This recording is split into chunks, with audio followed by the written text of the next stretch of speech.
get started. Good morning again, everybody. Thank you for joining us this morning. Today we have a presentation from JT on DELU. Sorry, I'm trying. But first, we're going to go through and do introductions. We have a couple of new faces today, so what we do is we'll go around the room. Everybody will do a short introduction, tell us your name, just a little bit about what you do, and we'll move on to the next person, and then we'll get to our presentation. I'll kick us off. My name is Trezzy. I'm your MC for today, and every Wednesday, I guess. I'm a senior software engineer at Mobile Doorman. We are currently hiring. If you or anybody you know is interested in engineering roles, come talk to me after. I'm also a CTO services consultant.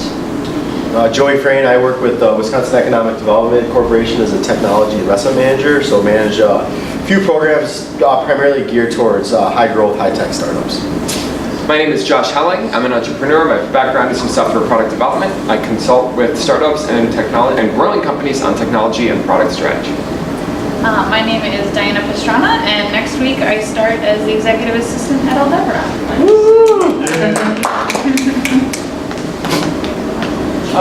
My name is David Vivo. I'm in talent acquisition, primarily in IT. If you have any questions, we're always hiring. That's Dan funny. McCloche. I'm a content marketing consultant and a fashion icon. Oh, mixing it up today. Yep, we're racing the bar. Okay. I'm Chandra Miller-Feenan. I'm the Executive Director of Starting Block Madison, the entrepreneurial hub that's upstairs. I'm Theo. I build websites for art and sell art online in sort of a dropship printing kind of way, and I'm doing more art licensing and those sorts of things. Peter Gaddy, I'm a wealth management advisor with Merrill Lynch. Good to see everybody today. Sherry Ekholm, I work in Biz Dev Innovation on the 6th floor. I manage the design side of the house, and I'm also a fashion icon. Whiteboards. Step down. Theo, even though you're not fashion icon. I'm Chuck Sarah. I'm Chuck Sarah. I'm an intellectual property attorney at DeWitt. Obviously not a fashion icon. You're just gonna own it. You're like also. I'm Derek Gepler. I lead up the broadcast and video group at Town News, and I'm a fashion recluse. I'm Dan Anderson, and I work with Baker Tilly, CPA. I'm Eric Casting. I'm a fifth generation board member. My family business does a lot of direct private investing. Great.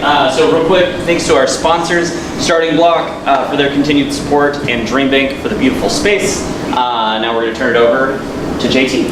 All right. Thank you, guys. Let's hear it for him. So I'll be talking to you about DELU, which is a game that I created. If this works. All right, there we go.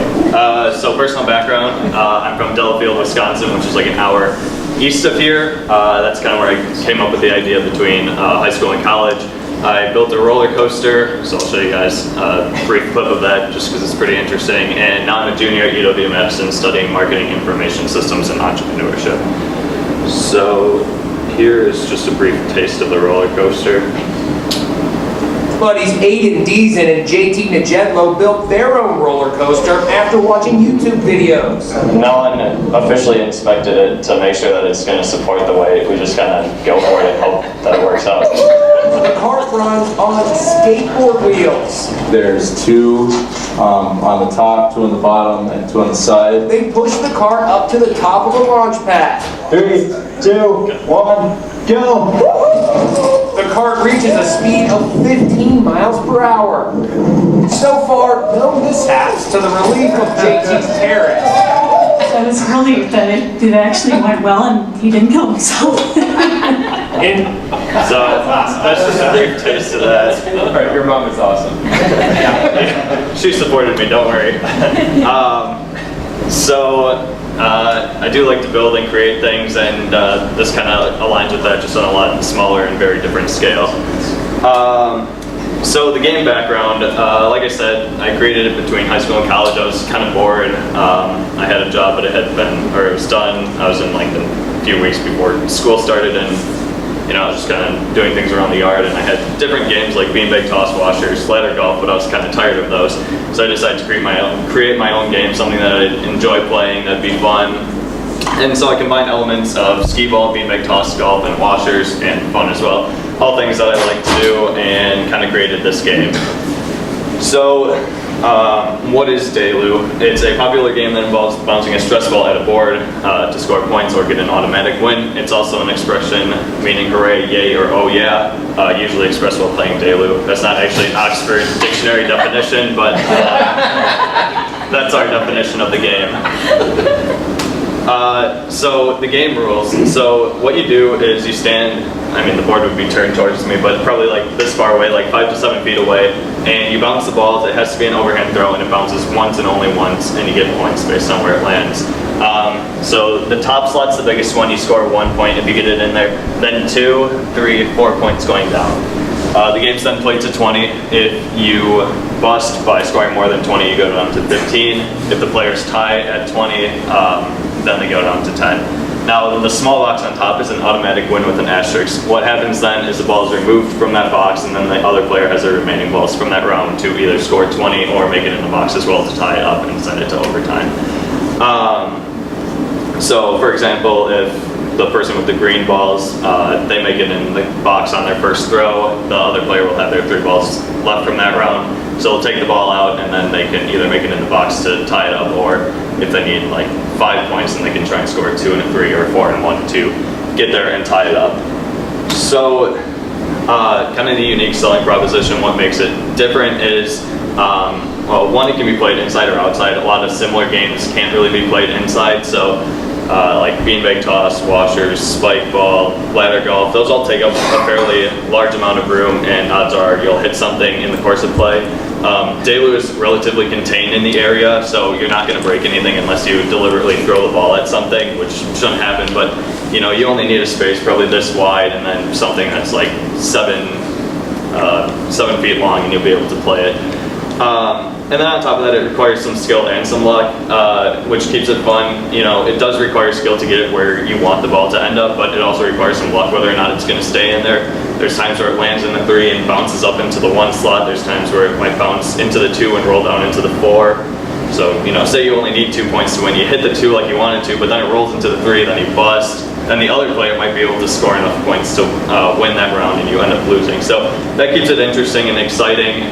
And on top of that, every throw matters. Like, no matter what the score is, there's always an opportunity to win with the box on top, and that was really a main driving force when I created the game. From experiences with beanbag toss, I've played it a lot. I'm pretty good at the game, and I'll play people that just aren't as good.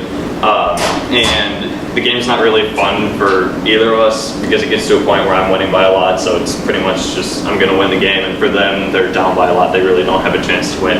In DELU, if you're down 19-1, you still have a chance to come back no matter what. You can always make it in the box to tie it up or to win, and if you have 19 points, it's not just a walk in the park. You still need that 1 point to win the game, otherwise there's a chance that you could lose. On top of that, it can appeal to different age groups and families as well. It can be a good game for the parents to play with their kids. It can be a good game for just kids to play with each other. College students like it. From my experience, there's the chance that it could work in like old folks' homes. I haven't tested that out, but it's an opportunity that I'm looking into. And on top of that, it gets kids off their phones, which is important these days. There's this idea about a digital detox and getting people off their phones and doing, physical things, interacting with people, and this game does that. You can also be creative with the game modes. You can create a couple of different ones. I've come up with like a golf version and a baseball version. I haven't really done too much with it, but there are alternative modes to the normal scoring. On top of that, one of the most frequent questions I get is, can it be a drinking game? Yes, it can be a drinking game if you want it to be. We haven't fully tested that, even though I'm on the Madison campus. We've done it a little bit, but it's definitely an option, and the game has been played that way. So it's just not going to be our necessarily vision for the company. And then it could be used for promotional activities for other companies. This is something that just kind of came up like a week ago. That it could be like Coke or Pepsi using it instead of using like a beanbag toss for some promotion or a spinning wheel. I haven't gone too far in depth about that idea, but I kind of want to look into that a little bit more, see if it's an option. So the current status, I'm working with the Law and Entrepreneurship Clinic on the UW Madison campus. For those who don't know, it's law students work with you and help you with different legal issues that you have, and they're overseen by a practicing attorney. So I'll be working on federally registering a trademark with them, and potentially patenting the game. I'm not sure on that one whether it makes sense or whether I can actually do it. So that's something that we'll talk about. And then I'm also working with Merlin Mentors. I met with them last week for the first time, and they've been super helpful. They're helping me kind of determine my next target markets, you know, who I should go look at testing the game with, how I should kind of go about that, and then kind of ranking them based on that. So that's kind of what our discussion revolved around. And then the idea of the promotional marketing with other companies kind of came up, but we're going to explore that a little bit more next week. But it's been super helpful just to talk to people who have a lot of experience and who have done various things in the business field, because I haven't done anything with business yet. So it's really nice to hear from people with experience. So that's kind of where I'm at right now. A lot of testing. I'll pretty much be doing that over the summer, going to the different markets I selected, kind of seeing how it goes over. So the current challenges are really determining the target markets. I'm still trying to pick out, you know, who the markets are that I should be testing, where I find it valuable to test the idea at, and then also how to best test the game, whether I go explicitly up to people, ask them if they want to play, set it up, see how people react, and then on top of that, like, when people are playing, what should I be taking out of it? What should I be asking them about? What should I be watching for? Stuff like that. I'm still struggling to kind of figure out what I need to be looking for when I'm testing the game. And then lastly, when will I know if there's success? I tend to be very hesitant with ideas or with things, like never ready to actually launch it or increase the scale of it. I would be hesitant, like, okay, a lot of people like it, but maybe I need to do more. And just knowing when to start to scale up is one of the issues that I feel like I'm going to have now and down the road. So I guess my main questions are, you know, I'm looking for thoughts on potential markets and users. I'm open to ideas because I'm not really sure exactly where to go. Connections to people who might be interested in it, whether that's bars or companies for promotional activities, or individuals who you think might just really like this game. You know, thoughts on what I should be looking for when I do my research and testing it. And then I guess another kind of unrelated question, but how public should I be going on, like social media or a website? I made an Instagram like a week ago. I haven't really done too much with it. I'm not sure if it's something that I should really start to blow up and create interest, or if that's something that I should kind of just push down the road a little bit more and wait on. So that's DELU in a nutshell. I can open the floor if you guys have any comments, questions, anything of that sort.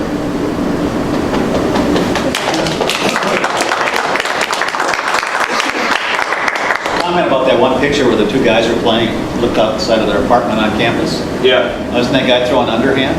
Isn't that a violation?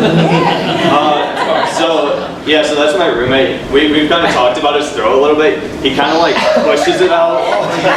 So I'm letting it go, but it is a little close to an underhand throw. We've had the debate actually. How far are these like rubber balls? Do they roll a lot? Because that looks like they can roll out into Regent Street or something. Yeah, so I can pass these balls around. Yeah, so they're stress. Yeah, they're just stress balls. So you guys can see one back here. And just kind of pass them over. Oh, you almost got to me. Let's see. Oh, I'm supposed to pass that. Throw it. Well, you know you're Right. So, do you envision that it's going to be played with just one catcher? Yeah, I think that's kind of the idea. You could, like, beanbag toss, like, you have two, And washers. yeah, you have, like, two that alternate. With this one, since the distance is so short, like, those you stand pretty far away. Since the distance is so short, you kind of just stand in front of it and play it with only one board. Okay. Yeah. Okay, so just a packaging idea, if you could turn that into a backpack somehow. Yeah. That you could like put stuff in. Yeah. Just like, I like the whole presentation I was thinking like it's so small. Right. But like that's a benefit, but if you could like, I could see people using it if you like put some straps in the back of it, put a pouch in there. Yeah. You can just walk to a park and you don't like, cause that's Add the a thing six-pack that's. holder to Right. that. Yeah, add a six-pack holder, yeah, like beer, ball, Yeah. backpack. Yeah, I think that's a really good idea because right now transporting it in my car, you took it in a bag and like the balls dump out. So, but if there's like a very confined area, like a backpack, that'd work well. Yeah. So, let's see, you said your questions are how to do your researching, right? Yeah. So the slide that where you had your value prop where it listed the types of people who might be interested in it, that's your first, you already know the answer. You need to go to those different demographics that you've marked in those bullet points and just go to where they're at. Yeah. And I don't know if you've read The Lean Startup by Eric Ries. Kind of. Well, you should. I read parts of it for a class, not all of it though. Well, as an entrepreneur in this world, I would say read that book. Because what it does is their main point is don't create any waste, meaning, no offense, but don't build a backpack until you know that people even want it. Right. Okay? And then secondly, to really know if people will do what they say, you need them to submit a bit of pain, whether that's parting with some money, taking some time out of their day, and so you do that simply by just showing up where they're at. And you know, if people are walking over, oh, what is that? You already know, like it's different enough where you've gained an interest, and then you know, then you can talk to them about what they like about it, what they're, you know, how much would they pay for it. Would they give you their email so that you could email them when it becomes a real thing? If people are willing to part with personal information like that, then you know you're on to something. So. Yeah, that sounds good. Are you going to go to Mifflin Street? I was just going to say the same thing. No, I've actually gotten that question probably 4 or 5 times now this week. That'd be a great place to test this out. Yeah, so my hesitation with that is the level of intoxication there might be too high for the game, and I don't necessarily trust people of that level. I've toyed with the idea, I haven't made a final decision yet. Do you have multiple prototypes? Yeah, over spring break, I made 10 of them. The kind of original idea was to take them and kind of sell them. I might do that, but I also want to have enough to, like, you know, continue testing and stuff like that. Maybe have a couple of people set up in different areas. I don't know, the Miller Park parking lot, for example, and kind of just go around and have them do testing and stuff like that. So, yeah. So thinking about the product for a second. And this is not a personal advertisement, but I think you need a product design firm to assist you with it. Yeah. And the thing that I would really think hard about, I mean, identifying your markets as soon as you can, and then figuring out how you are going to carve out something that's unique, and probably patent. Because unless you have that, if this were to get excited, you're going to have competition in it. Yeah. So. That makes sense. I want to trademark the name to make it like distinct and, you know, set it apart from everyone, but I definitely know if I don't have a patent, that could cause some issues down the road. Even if the name's got some value behind it, people can still just override it. So yeah, that makes sense. I feel like you're kind of targeting bars and companies and adults, and what might be missing is children. And because I think you could talk more about. Maybe just have one walk in. Yeah, I think that you could talk a lot about like motor skills and, you know, like eye-hand coordination and stuff like that. Yeah. And I think your rules seem a little complicated, and I think a lot of the, I mean, you can see what sort of naturally comes out of rules. I mean, you know, not just like, I mean, you know, have people play with the rules, but also see what they end up coming up with outside the rules, or what children end up just trying to do on their own. Right, yeah. I worked at like a summer school for a couple of years, and there's like a class for games, so my idea is to bring it over there this summer and kind of let the kids interact with it, see what age groups it kind of works with, see which ones it doesn't, and kind of generate ideas from that. So maybe you can, like, to his point, maybe, you know, us as adults play your 20-point game, and maybe there's some variation for kids to play, right? It's simpler for them to understand. Right. Or maybe they're a little closer, you know, just things like that. Minor things, but yeah, I agree with that. You could also experiment too. I mean, you know, I'm sure you've done a bunch of experiments, but like, are those the right kind of balls? If it's a smaller kid, do they need to be smaller? Do they need to be denser? Yeah. You know, could bounce a little less, I don't know, but just that, you know the appeal across markets. Is there a rule about where you stand in relation to it, or is it just the overhand and has to bounce, and that kind of defines a zone of possibility?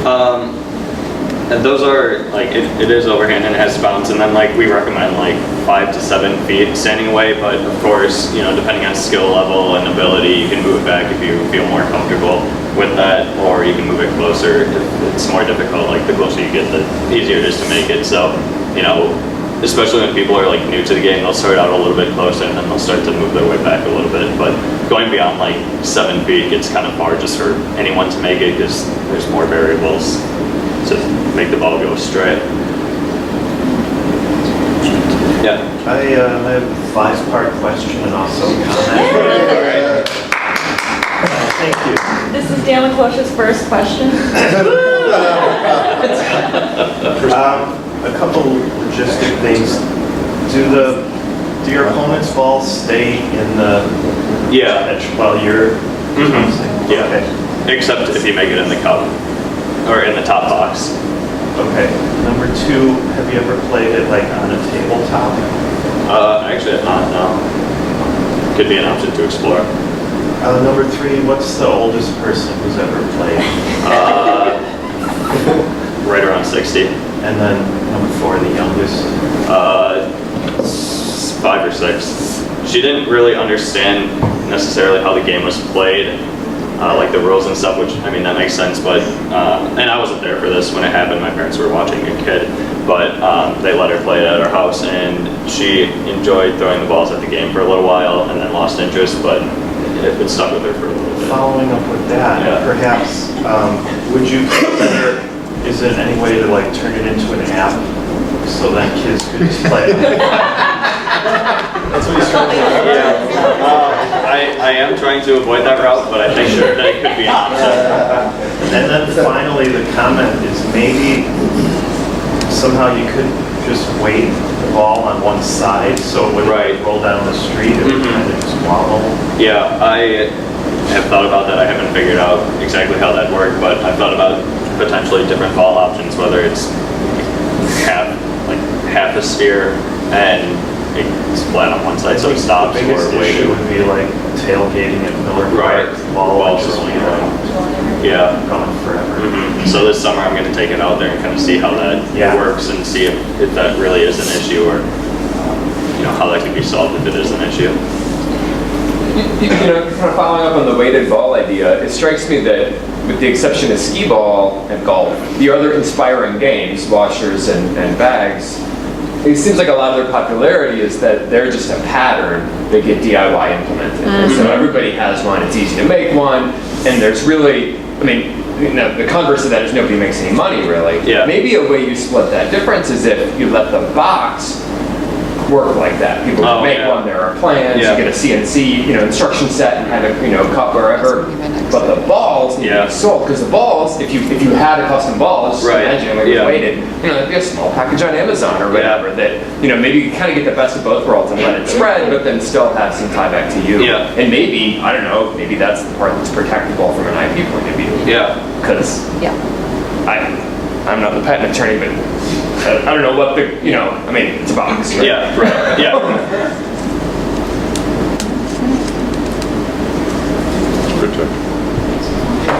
Can you show us your skill? Yeah, I can give it a shot. If anyone else wants to come and try it, you're welcome to. I'm terrible. Okay, I so. gotta love bags, but like, oh man. Yeah, that so you one make it in the I'll take 3 and I'll see what I can score. There's a young girl. Oh, yeah, just show me. Yeah, do you want to come play? Okay. You do it. Alright, so let's see if I can score any. Didn't score that one. I feel like there should be like a return rule. Got 2. Didn't score, so that round I would have gotten 2. I can try and make it in the box. I don't succeed that often, but we'll give it a shot. You're live streaming right now, I hope you No pressure. It's embarrassing for the crowd. So, it was close, but Yeah. that's kind of the idea, And you say you're good at those bag games? I made that game too hard, I guess. So, one more thing going back to the kids thing, this could be a really good addition teacher. Like, with basic addition, you're adding, 2 and 3 to things. Yeah. Like, my kids are around that age, and like, well, they're a little past it, but this would have been a more fun way to be like, add 2 again, add 2 again. You could print the number on the back. Yeah, you could do like, +1, +2, +3, or +4, whatever it is, Yeah. So you could kind of try to get it in classrooms or get it in homes, where kids are learning addition. People spend a lot of money on toys for their kids. Yeah. So in my market segment analysis class, I have a presentation on this right after I leave. So our target market is women aged 35 to 54, with kids like right in that age group for kind of addition, like cognitive and motor skills. So we talk about that in the presentation, and that was like, out of all the markets, the one that we picked out instead of like college students, just to investigate that. So yeah, I think it could be a good game for them. Yeah. I was going to follow up on the research. You probably know this, but when you ask people questions, don't phrase them like, you really like this, right? Yeah. And I spent all night working on this, what do you think? Yeah. Because then you've introduced bias already, so very open-ended. Yeah. Go ahead. I was just thinking now, looking at it, it's made out of wood, it's very nicely constructed. There's a company who makes children's toys, Doug and Melissa. They do all wooden toys. All out of wood. I'm thinking you could just sell the whole idea to them for $8.5 million. I don't know how to do that, but I'm pretty sure I can help broker that for you. All right. Yeah. What percent do you get? 3.146. Here's a patent attorney question. How long have you been showing this product? It's been, this specific one, less than a year. I don't know specifically, but I know less than a year. But when I first created it, it looked fairly different. And then I went through like a PVC model with turf on the back. That was like 3 years ago. So I don't know, in terms of like a utility patent, that might be out of the picture, but design could potentially be in the picture, maybe. Maybe, yeah. I mean, it's the 1 year period. If you've shown the concept for more than a year, even if it's a different shape, then you may be SOL. Yeah. But in terms of the shape, if it's brand new, I've seen products like this protected by design patent. It doesn't give you a lot of protection, but it is protection. Yeah. And it might be worth going after. And design patents are not that expensive. So, okay. Thanks. You could file a original right away. Yeah, I haven't. I've heard about that kind of after I created this, but I think I'm still on the table to make a provisional patent or to file one if it's been under a year, correct? Right. Yeah, so I can still do that. Do players alternate? Yeah. So the players alternate their throws, and you keep the balls in there, and then you can. And then in terms of scoring, there's 2 different ways that you can do it depending on your style. You can score as you get the points you score them, or you can score canceling out. So if I get a 4 and someone gets a 3, then net score. Yeah, the net score. Yeah. Yeah. Another possible niche market might be like children's hospitals. Yeah. Because you need to work on more skills. Yeah. You can't maybe run around or something. Yeah, I haven't thought about that. That's a good option, yeah. Yeah, so we've talked a lot about the product itself, which I think is good because it sounds like you're more in the validation phase right now. But have you thought about your to market if the validation comes through and you decide it's worth pursuing? Dan mentioned partnering with other companies. Are you wanting to try and make these yourself in your garage? Or are you going to hook up with a product design firm? Like what have you thought through so far as past validation? Yeah, so I think making them in my garage could work for a very short amount of time. I wouldn't say more than 100 units because each unit probably takes like 20 to 30 minutes just to assemble after everything's said and done. So, that's fairly time consuming, but I've thought about potentially looking at different manufacturing firms, have someone else kind of manufacture it, and then maybe I might just keep my hands off most of it, have someone manufacture it, then package it, and then send it off, and I'm just kind of in the background. I've also thought about the idea of an injection mold where it's pretty much all plastic. That might change how the game is played a little bit, so I haven't quite done too much about that, and it's expensive to do, but that is a potential option down the road. But I think if I launch, I might start on a smaller scale, kind of in the Milwaukee, Madison area. Again, to even validate it more, start like actually making sales, and then kind of once that's proven to be a little bit more successful, then start to ramp up production. Sure. Along those lines, it seems like it would be a natural fit for a flat pack, delivery model where it just comes as cut parts and they're 2 bolts, right? Yeah. Take 5 minutes to put together. Right. That's that has been a thought for sure. And if it's plastic, same kind of thing. There'd be some way to attach it, and it comes flat packed.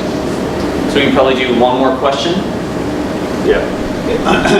I'll ask a question, but can you go back to your video at the beginning for those people that arrived late? 'Cause I think your best idea is the roller coaster. Is the roller coaster still operational? Maybe you can combine the two and throw the balls up the roller coaster.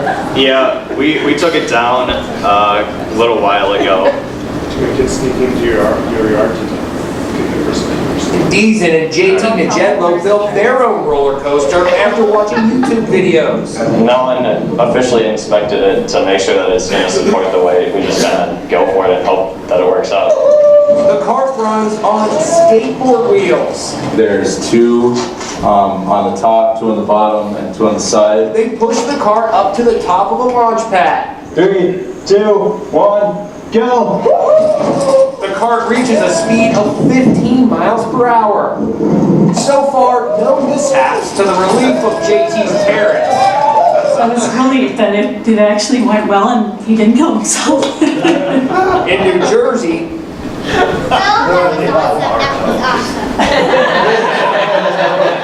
All right, well, let's hear it for JT.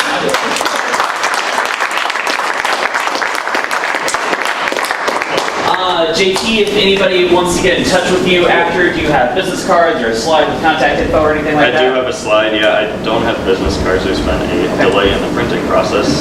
So. Hey, business card. Yeah. And I want to be cognizant of your time. I know you need to get rolling, but are you going to hang out for a couple of minutes after the presentation? Yeah, I can do that for a little bit. Great. I feel like I've forgotten something and I don't know why.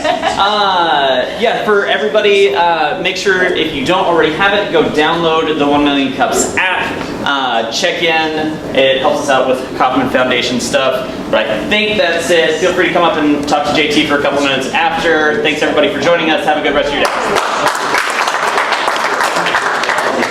Good. Thanks.